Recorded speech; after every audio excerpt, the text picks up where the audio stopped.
Like to read to you a poem by W.B. Yeats, my favorite poem of Yeats, I might say.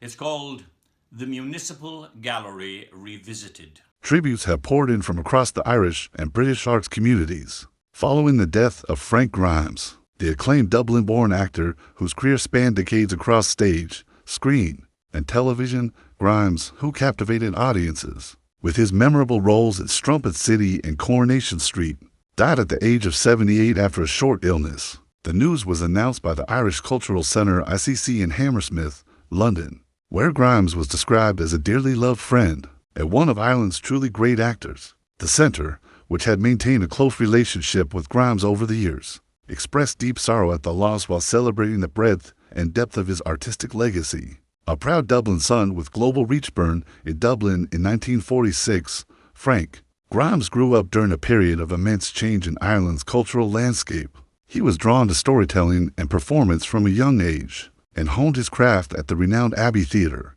where he trained and became a member of the Abbey Players Ireland's National Theatre, company that has served as a launch pad for many of the country's most celebrated actors. It wasn't long before Grimes made his mark. One of his earliest and most notable successes came in the role of Brendan Behan in Borstal Boy. His performance in the play, which premiered at the Abbey before traveling to Paris and eventually Broadway, earned him a Tony Award nomination for Best Actor. The New York Times hailed him as one of the most promising young talents of his generation, and he was voted Most Promising Actor by New York critics, an honor that foreshadowed the prolific career ahead of him.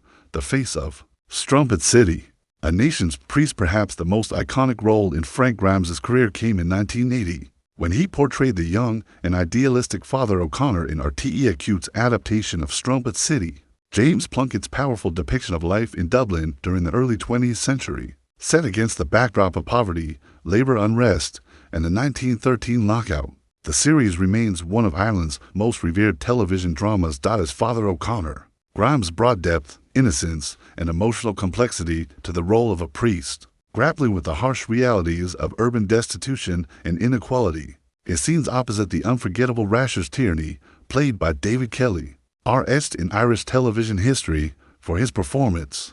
Grimes was awarded a prestigious Jacobs Award, one of Ireland's highest honors in broadcasting. In the decades since Strumpet City first aired, Grimes' portrayal of Father O'Connor has continued to resonate with audiences and critics alike. His soft-spoken sincerity and underlying vulnerability capture the moral weight of the role. Embodying the spiritual and social tensions of the era, Strumpet City has lost another of its treasured citizens, said Jerry O'Brien, president of Irish Equity, paying tribute to Grimes' contribution to Irish drama. Frank Grimes was a fine performer who brought a sense of vulnerability and, as a result, a humanity to all his performances. A stage career rooted in excellence, while television audiences may best remember Frank Grimes for Strumpet City and his later appearances in British dramas. His true love remained the theatre. Grimes worked extensively across the UK and Ireland, appearing in major productions at the National Theatre, the Royal Court, the Royal Shakespeare Company, and at London's West End.